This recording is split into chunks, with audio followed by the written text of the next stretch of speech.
I guess I'll answer your question first that you asked me. Thank you. I did grow up here. I was born and raised here. Okay. I moved away junior year of high school to Los Angeles.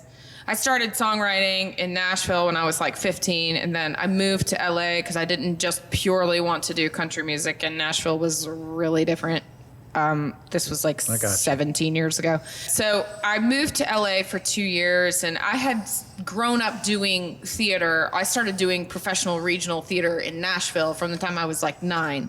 Okay. So I got an agent in LA because the acting business is just slightly less convoluted than the music business. So I got an agent, and I booked a few commercials, and I was going on auditions, but I was writing. Music was really what I wanted to do. Mm-hmm. I was trying to, I would play my music for anybody who would listen, basically. That was that kind of thing. And I was starting to work, with people. I was playing in a band. I was recording. I was, making my way. Mm-hmm. And then I went on an audition for a show that led me to New York City. It was for an off-Broadway musical at the time, and the show's called Spring Awakening.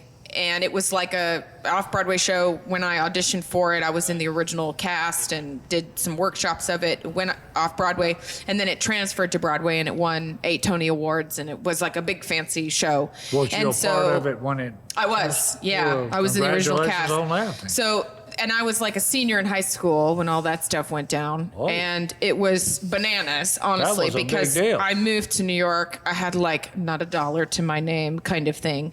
And then the next thing I know, like 9 months later, I'm in this big fancy Broadway show, and it was a trip, and our giant faces in Times Square. But so a man named Duncan Sheik wrote the music for the show I was in. And the show that I did, it was kind of like an alternative rock musical. It was a fancy, newfangled thing up in the world of traditional Broadway. And the guy who wrote the music knew what I was doing behind the scenes, because literally every moment of my life when I was not on stage doing the show, I was writing music. I had signed a publishing deal with Sony ATV, and I'm still with them all these years later. I've been with them 12 years. And I was, doing everything I could to make music and put my music out there. He was incredibly supportive and helped me find my first manager. But I moved back here in the fall of 2018 because I was just tired of being away. I had moved. It had been a long time since I had moved away. It had been 14 years. Did you take a deep breath and say, when you moved back to Jackson? I did. I really did. It was one of those things where when I moved back, what happened was I had been trying to move back for like about 2 years before that. And every time I would be like, okay, this is when I'm moving back.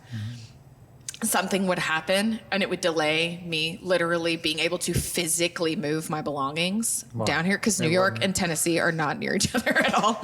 So, and what I did in 2018 was I told nobody what I was doing, and I had 1 week off, and I literally threw all of my stuff into You go, girl. the moving vehicles, and I You took came off. down here, and then I was supposed to be physically in a meeting. So you had New And I York called in your the girl. rearview mirror. There you go.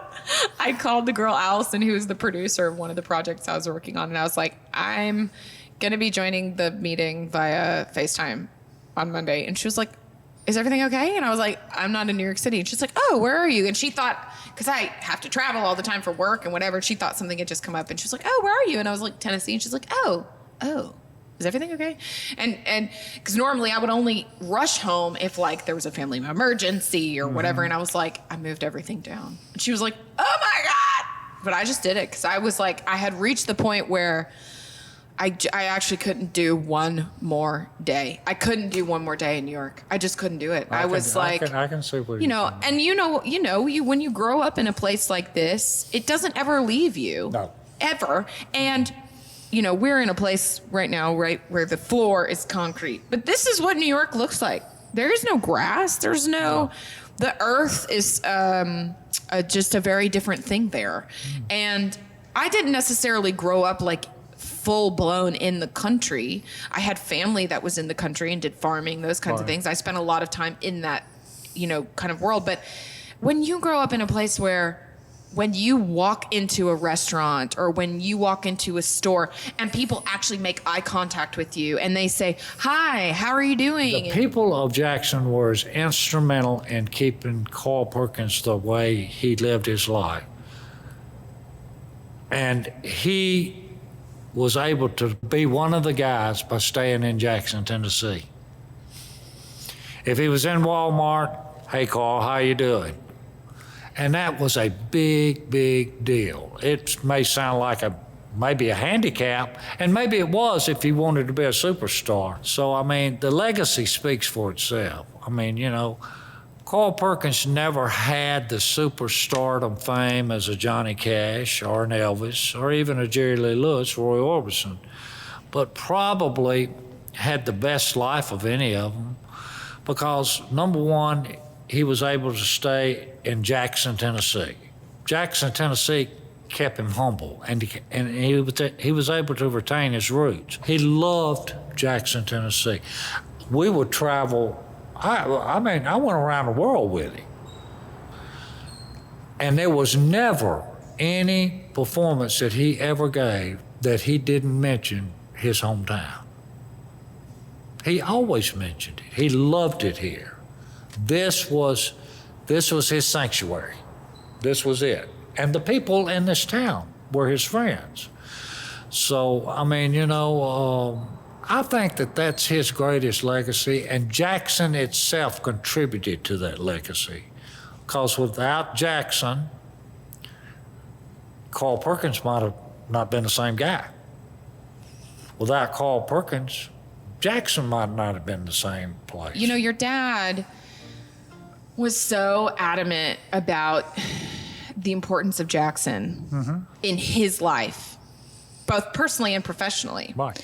And, you know, and this is a thing that I don't necessarily like always talk a ton about, but like pretty much anything I've ever written that has gone on to be any form of successful, I have written here, not anywhere else, here. And quite honestly, like literally like in the room that I sort of did all of my creating in my childhood home. Like I've pretty much written all of it from that one room. And, you know, and at various times throughout my life. But it's pretty kind of bananas when I do really think about that, of like, I can be all over the world, like touring and working, but when I'm actually creating, it's here. I mean, you know, it's funny when I talk to people sometimes and they find out that I'm based here, because I'll say I'm based in Tennessee. And then when you say that you're based in Tennessee, people just automatically think that you're living in Nashville. So, you know, it's so interesting when I do talk to people about that. And they're like, "Oh, do you live in Nashville?" I'm like, "No, I live in Jackson," which is actually close to Memphis. And, you know, and that's really what I prefer.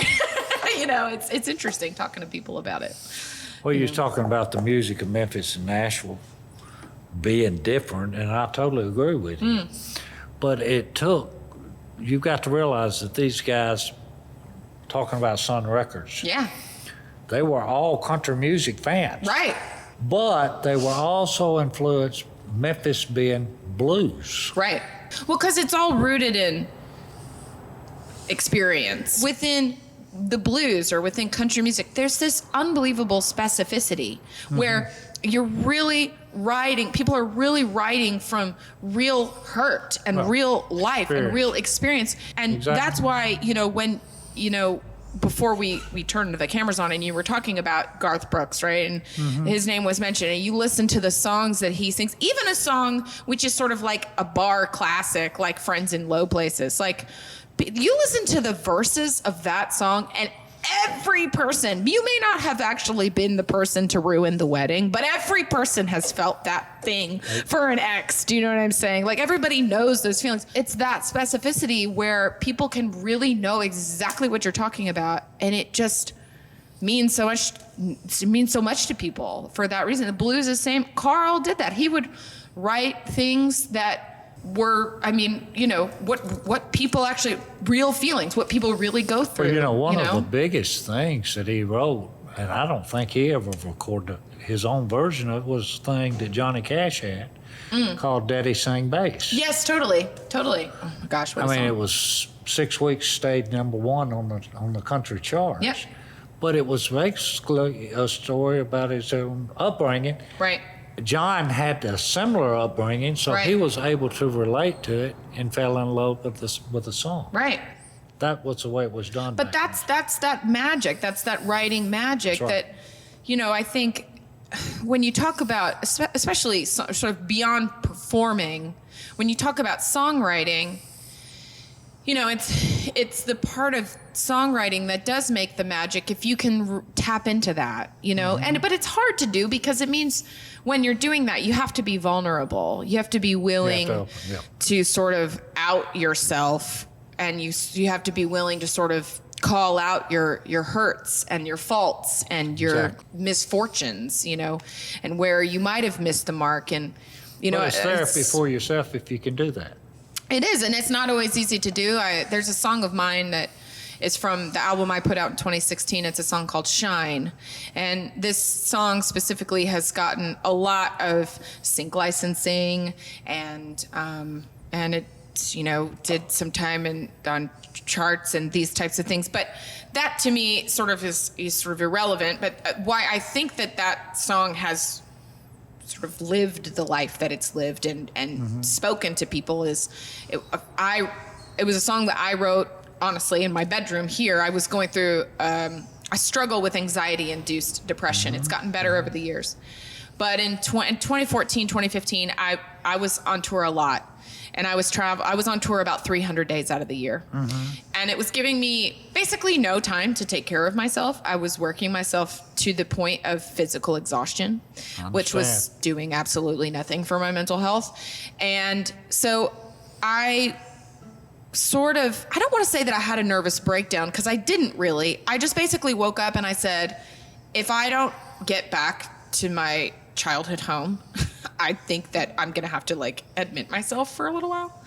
So I sort of just kind of showed up at my parents' house, and I basically didn't leave the house for 3 weeks because I just wasn't very well.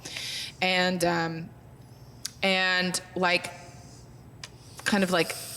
after 3 weeks, I sort of woke up and was like, okay, you're the only person who can help yourself out of this funk. And I wrote the song in 15 minutes, and then I sent it to my manager at the time, and I said, I think I might have written a pretty good song. And it was very hard for me to sing, because it was this kind of song that, it was really me giving myself the kick in the butt. I didn't necessarily want to have to face the music about, but it kind of showed up in front of me. And so I recorded a demo and sent it off, and and ultimately I sort of argued with people for a while because I didn't want to sing it because it was so emotional. It was very emotional for me to have to sing it. And, and I wound up doing it. And it was a wildly cathartic experience to actually just sort of I remember actually the first time I sang it in front of a crowd, I was in Boston. It was in February. It was absolutely so cold outside. It was in February of 2016. And I sang this song to a crowd of probably 300 people. It was in a little jazz club, and it was packed in there. And that show was sold out, and I sang that song for the first time, and I fully cried through it. I was like, guys, I'm really sorry. I'm singing this song that I wrote to myself, and it's really personal, but I'm putting it on the record, and I'm just going to put it out here because I may not actually be able to get through it.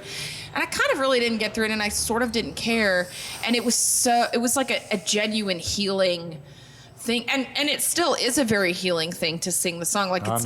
It's never become any less meaningful, but it is hard to put yourself out there like that, Yep, it is. definitely. It's not easy by any means. Your boots are awesome. Well, let me just say, it's a pleasure to meet you. It's nice to meet you too. And I'm glad that you chose Jackson, Tennessee to come back to. Well, I'm anxious to hear you do something. What key do you want to do it in? A. Oh, you want to do it in A?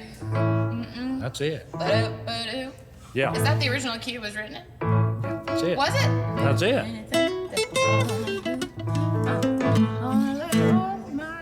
Now we can do it either Elvis or Carl Perkins, and not a lot of people noticed that there was a difference, and it changes the tempo of the song. This is the way Daddy did. Well, it's a 1 for the money, 2 for the show, 3 to get ready. Now go, cat, go, but don't you step on my blue suede shoes. You do anything, lay on my blue suede shoes. my face. Sing it, girl. Slander my name all over the place. Do anything that you wanna do. But honey, lay off my shoes and don't you step on my blue suede shoes. You can do anything but lay off of my blue suede shoes. Go Cat Rock.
Show. Really get ready now, we gotta go. But don't you step on my blue suede shoes. You can do anything but lay off of my blue suede shoes. Let's take it on, Martin. There's a blue suede shoes, baby. Blue suede shoes. Blue suede shoes. That feels good. Blue suede shoes. Do anything. Lay off of my blue suede shoes. Now you take the lead, sing it loud on it. Blue. Oh, blue suede shoes. Blue suede shoes. Blue suede shoes. Blue suede shoes. Anything but lay off of my blue suede shoes.